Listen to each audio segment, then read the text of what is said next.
Hello and welcome to the video.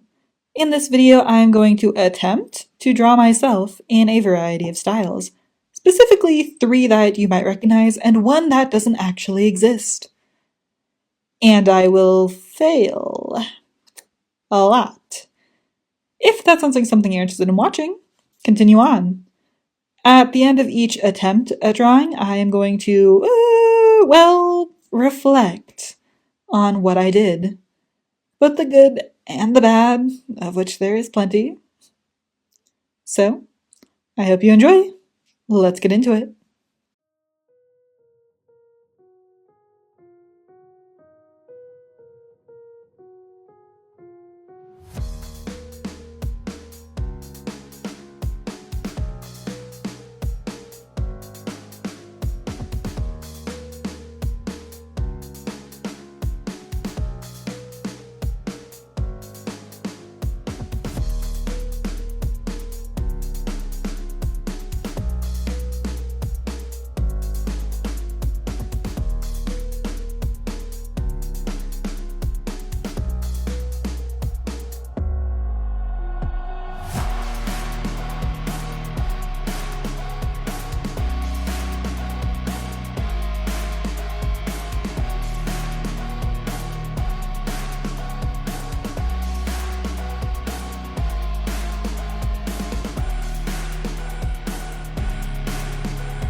Alright, so this one is my self style, right?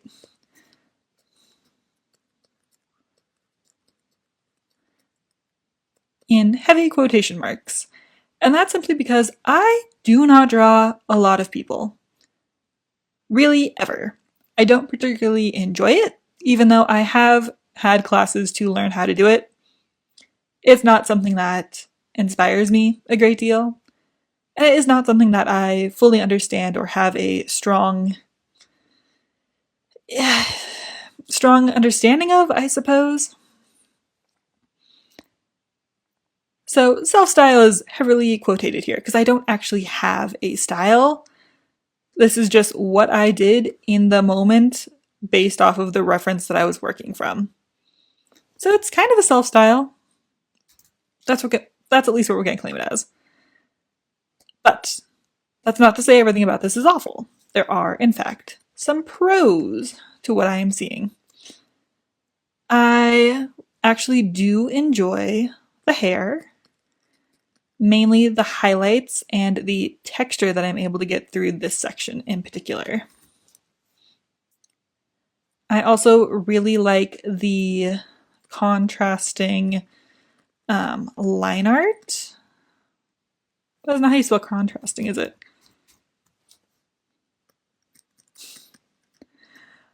Of the jeans.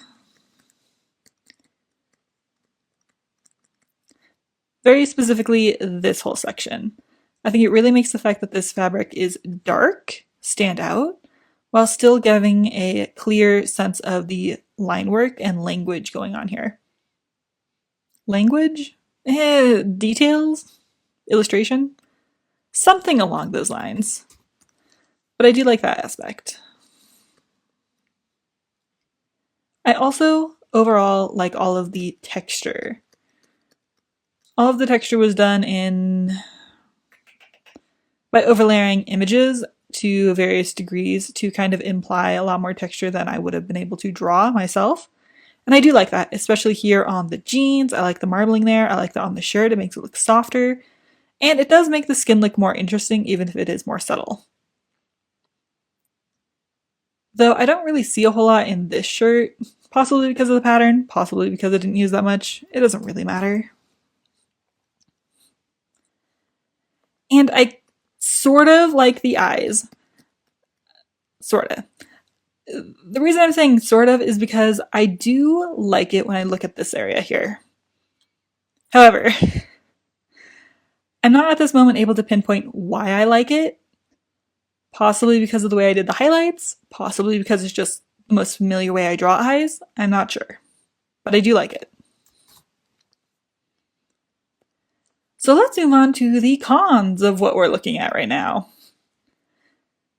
And it's really easy to pick your own art apart, and it is something that can be very helpful so that you can learn. But it can also be very destructive. So let's keep it to 4 things, just like the pros. 1, the nose. I don't like the nose. It's undefined. It doesn't really have a clear identity at all. It's kind of, I needed a nose, so this is what I did, not because I knew what a nose necessarily would look like or how to draw one. And this is a known issue that I've had with drawing humans. The noses are difficult. They just are. Which is part of why I like doing these style challenges. You get to see how other artists have interpreted it and what their solutions are, so that you can learn from them. Another thing I dislike is this whole section of the shirt. Like, what is this shape? Why is that happening? Well, the reality is it's happening because that kind of happened in the reference. But it doesn't look good. And that's something to keep in mind. Just because it's real doesn't mean it looks good. Drapery. Excuse my spelling, I am bad at it. I should have put more thought into how I wanted to stylize this section to make it less weird looking, like I had some like lopsided gut happening here. But I won't lie, while making it I was also... This is something that happens when you draw yourself specifically. You stylize yourself and you kind of want to fix all of your human mistakes or things you don't like about yourself. And I'm not super thin, but I'm not healthy. But I do have a little bit of a gut. And I wanted to show that, but also not really. So I think this is where this weird shape came in. And that's something I gotta work on. Next. Yeah, the overshirt. Specifically, the pattern. Now, the reference is, of course, of something with this very complex pattern, plaid pattern. And I replicated it as well as I could. I don't think I should have.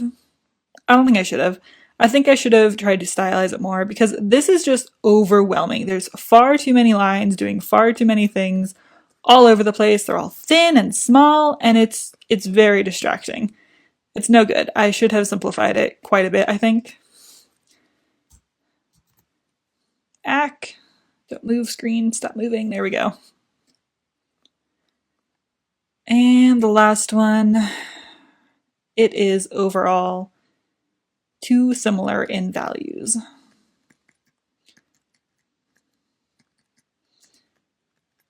This is something that I didn't notice when I was making it. Like, I thought this was pretty good. Nice lights, nice darks, good contrast, good shadows. Until I had done some of the other styles, and I saw how drastically they had contrast that really made it pop versus mine, which is, there's hardly any contrast. And this is something I know about my work, and I've known for years, and I struggle with it. I struggle to give my art that really dark contrast without going way too far. And I can actually show you what I mean. So if I throw in a layer here, new correction layer, saturation. If I just get rid of all saturation, so all color, and we go into the grays, look at that. None of these are black. None of these are even sort of close to black. You can tell because look at here, self-styles in black. This is very clearly black, and none of this is in black, even though the pants are black. I should have had a lot more darker tones, and I didn't. So this continues to be an issue that I continue to need to work on. Yay me. All right, so that is my style. Heavy emphasis on these quotation marks here. Let's take a look at the next one.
And this would be Aeneid.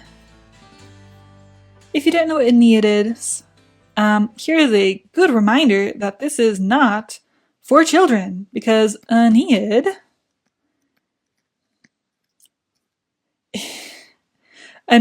is definitely an 18 plus manga, manhwa. Shoot, is it Korean? It's an 18 plus graphic series. Only read if you're 18 plus, and take a look at the content warnings before, because there are a lot of things you should be very much aware of that you might not like. Okay? Okay. Glad we have that understood. Let's get into the actual style. Let me get this over here. Nope, that's not. Spelling is so my enemy. All right, I need. So, the pros of this style that I learned while doing it are as this. I really like the hair. Shocker, I know, but I like these squiggly pieces here. I like how flat, like little tendrils can come off it has. I like this section as well, where it peeks over the eye, but also the eye goes over it. I like that. I also like how it does the connection to the scalp. It's still very harsh, not a lot of blending, but it looks like it's coming out of the scalp. The next pro I have is the nose. The nose on the Aeneid character is very interesting. I like this shape where it's kind of simple, but it also works. It gives a clear definition of this top plane, which would be highlighted with a more in-depth value style, but it still indicates the nostrils, so you get the overall shape of the nose kind of interpreted here, and I like that. I like that a lot. Do I like it enough to just outright steal it for my next human piece? Maybe. But will I draw a human anytime soon? Probably not. What else do I like about the Aeneid style? I really enjoy the line work, which is an odd thing to say because it all is very one depth line work, right? There's not a lot of variation from thin to thick, just like this pen doesn't. But if you had a pen, say like this one, where light pressure would be very thin and then it gets really thick and heavy, that's what I usually go for because it does give a bit more weight to your art. But this one doesn't have that. Yet I really like it. It still has a delicate sense, and the way it does the folds in areas still reads as very clear and weighty, despite being just a single line width. I quite like that. Is that something I'll implement into my art? Probably not, because I just like the way this feels when drawing a little bit more.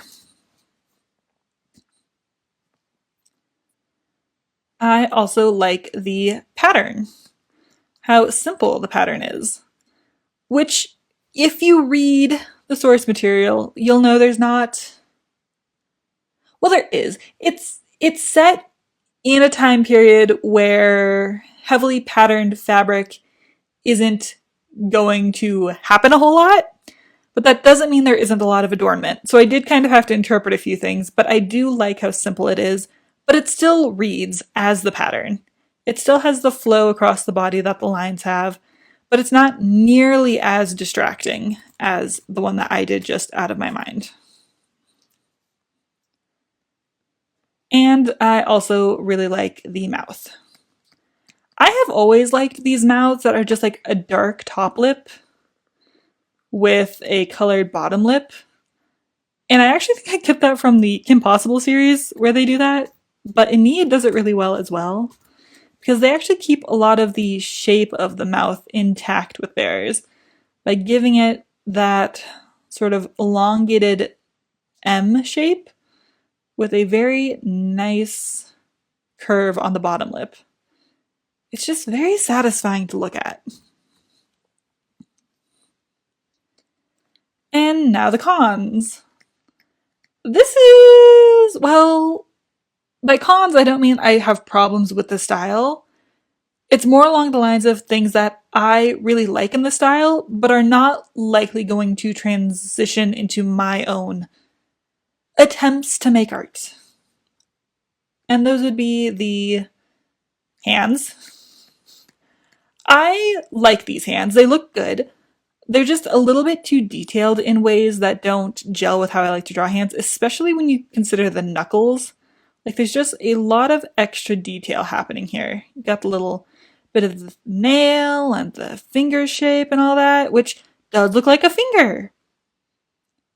But I kind of prefer my fingers to be a little bit more interpretive, I guess. It's just something that is a personal preference, even though these hands do look very hand-like, which is always a win, right?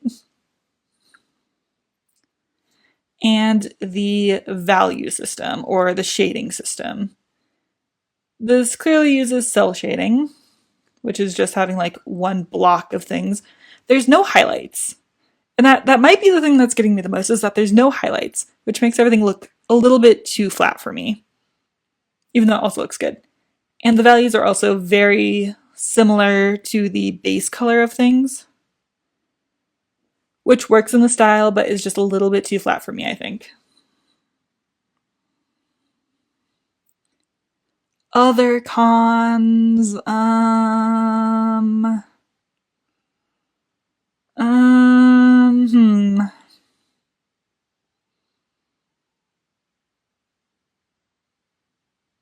Yeah, you know what? It's a lot easier to come up with cons for your own stuff than other people's stuff.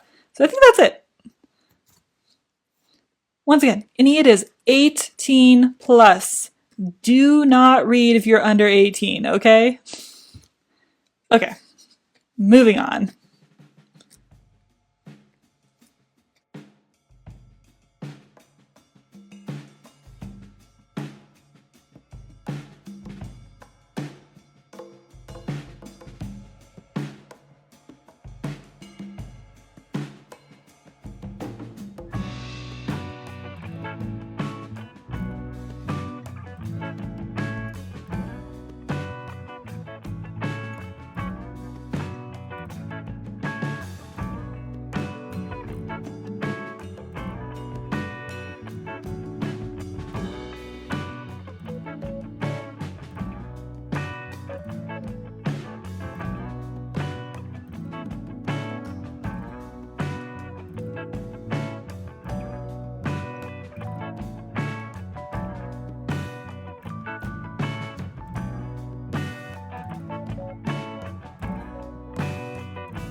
Here we have the Helliverse, which I'm just gonna call it Helliverse because Helliverse, would that be with an E or an A? I'm gonna go with this one. Because it is definitely a mix of the Hell of a Boss. That's Hell of a Boss is spelled weird. Hell of a Boss and Has-Been Hotel. Which, if you're on the internet, you know what these are. Let's not pretend like we don't. And I really like the style, okay? I think it's really fun and puts a lot of emphasis on the eyes, which is really fun. That does not mean it is something very easy to do, though, however. So, pros that I found in this one is eyes. I love the emphasis on the eyes, especially the eyelashes that are like these dark, solid shapes that then have chunks cut out of them to make eyelashes. I think that is really cool. I also really like the hair. I like how giant and dramatic the hair is. I think that's really fun. I always have liked characters with really long hair. So I got to make it even longer, even taller, even wider. I love that. It is very cartoony, very stylized, and exaggerated in ways that I don't usually do. But I like the results. And I also really like the shape language that is used. I like how round the hips are. I like how angular the joints can be, how straight certain aspects can be. I just like the shape language.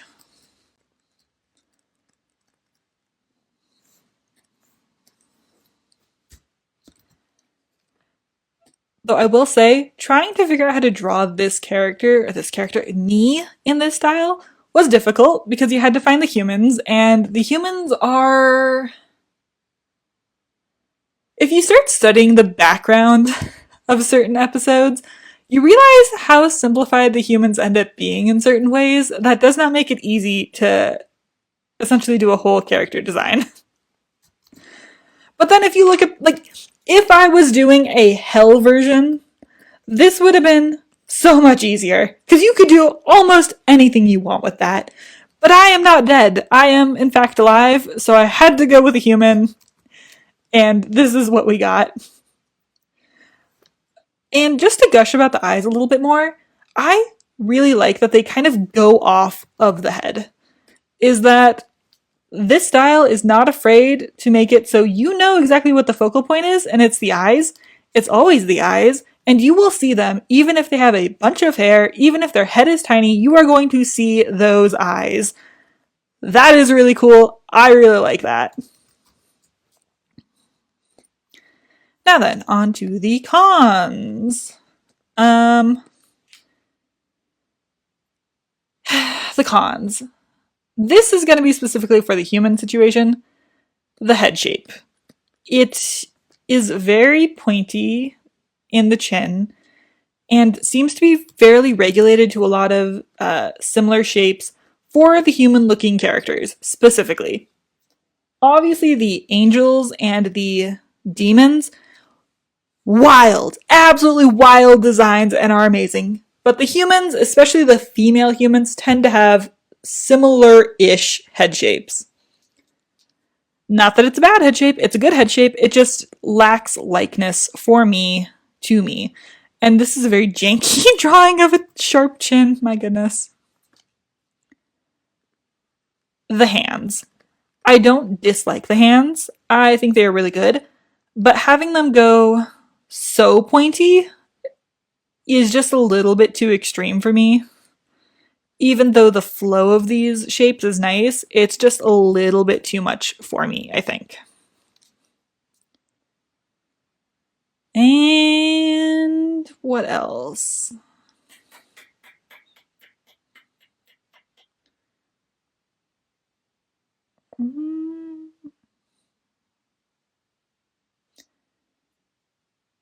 Yeah, I think that's about it. Only two cons really. I mean, I guess I could throw in a con that there's like no shading, but I don't really think that's a con. I think that's very intentional, and I kind of like it.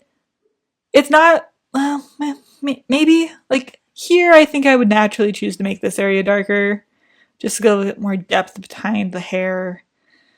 But yeah, it doesn't need it. So shading, kinda.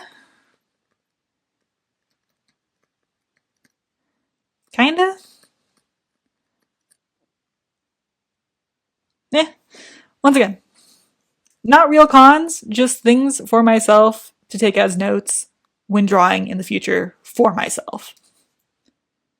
All right, and let's move on to the last one, the worst one, the one that was, if you watched, you know.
And that would be the one, the only, Inuyasha. And here's the thing. I was watching Inuyasha as a child. I grew up on this show.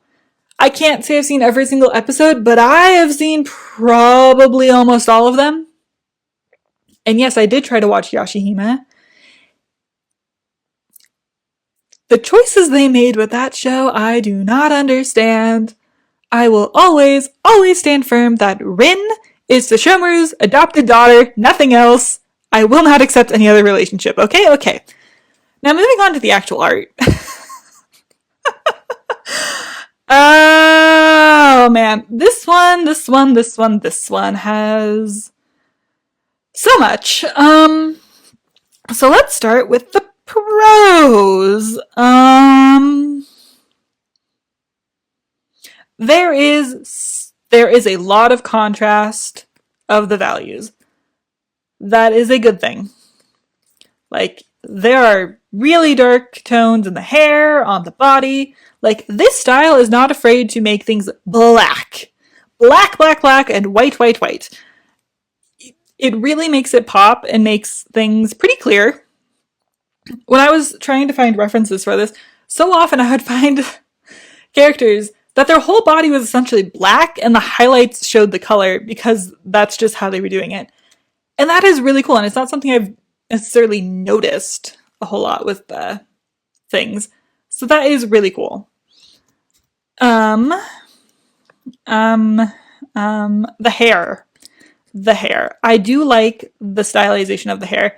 Like, it is a hallmark of this style that the characters are going to have some fluffy wild bangs. And let me tell you, it was near impossible for me to find any characters that had hair the way I have hair, which is just like long hair, still coming out of the front of the head, but just long hair without the fluffy bangs.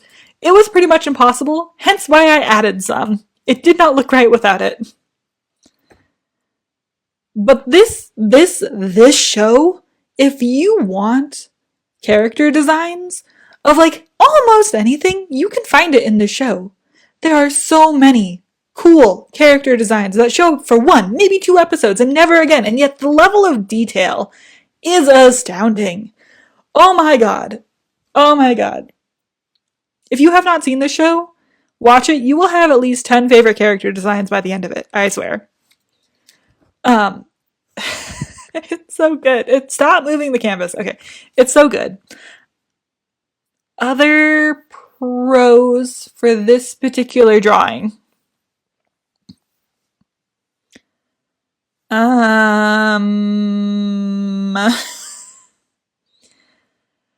I think we're gonna stop that part there. Because, the cons. The cons. Okay, the head. Let's start there. The head, I said it on Helliverse that it was a very particular head shape that was shared a lot with other characters. Inuyasha is same face syndrome all the way, every single day, 100%. I know I was just gushing about the character designs, and there are a lot of great character designs. However, the standard head shape for the normal looking human is this. It is sharp, sharp, cut your hand on that chin, jawbones. There's not much variation there at all. And for me, who does not draw in this style really ever, it is jarring to look at and understand. And it's wrong. I know this isn't how it is in the show. I do not have the mental library to be able to do that shape well. Oh man, okay. And the eyes, going on with the head, the eyes are very classically anime. They are big, they have big eyeballs, big highlights, a lot of shine to them. And the proportions are difficult for me. I know I was gushing about Helliverse having big eyes that aren't afraid to break the shape of the head. These are the big eyes that fall into the shape of the head, and yet I struggle with them. I struggle with them so much, and that might be because the shape is so tall rather than wide. Like, they look like windows rather than eyeballs. Especially with these giant highlights. I struggle with that. I am much more familiar with like long eye shapes rather than vertical eye shapes, you know? So that's yeah. This is absolutely me showing how rarely I draw anime. Even though with this style in particular, I drew this as a kid. I was sitting there watching the show at whatever AM because it was on Adult Swim and I was a wee little lass drawing these characters, especially Koga. You'd think I would be better at it. No, really bad. I'm gonna go with another con, even though it's barely a con here, is pattern. This show does have pattern in the clothing. Quite a few characters, actually. but not this pattern that I could find. Even though there's a whole section of the show set in modern day, I still couldn't find any plaid. So I kind of just had to make it up. And to be honest, by the time I was on the pattern section of this illustration, I was done caring. And I can admit I gave up a little bit. I think the end result works, but I don't think I would do it again. Which, this isn't a comment on the style, but I did give up quite a bit on this one. Like, there's texturing I could have done to try and highlight the old TV screen look that it would have when you're watching it. I didn't even do the glasses. I just gave up. Even though this show definitely has characters with glasses, because there's a whole modern section. I just gave up. I just gave up. I couldn't do it anymore. And let's be real. The proportions are the thing that killed me. This is the only one, and you'll have seen, where I broke out a reference. I measured the heads repeatedly to try and get things to align properly, and it still looks wrong. It still looks so wrong. And I couldn't make it work. I couldn't make it work. So the proportions are just, the legs are so long in this one, but it's still, This one is probably the farthest from the style that I normally work in, and it shows, and it was a wild struggle to try and make this work. Despite being probably the style that I have attempted to draw over my life the most.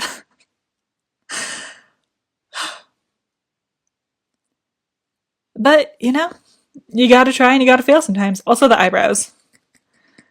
I just need to shout in the eyebrows. Almost all the female characters have just like a single thin line for eyebrows, and it's not even that angled. It's usually like a line. Very nice. Very, very nice. Whew.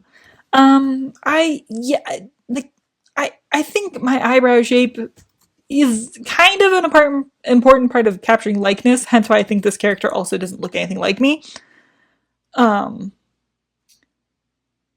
the eyebrow thing was a little bit annoying. But let's go back to the pros real quick, because I'm remembering a few other pros. I really like this little indented widow's peak. I think that is so freaking cool. You do not see a lot of art that highlights the fact that you can see the scalp between the hair. And that looks so cool. I'm probably actually going to try and implement that into another piece when I work on humans again, because I really, really like that. I also really like the ears. Despite how simple a lot of this art style might look, the ears are actually pretty normal ear shape, which sounds weird. But like, you got the curve, then you got the line that shows the outer shell, then you got the little bump, then you have the other lines that show this. Like, there's actually a lot going on. It's not your standard just, well, that's an ear situation, you know?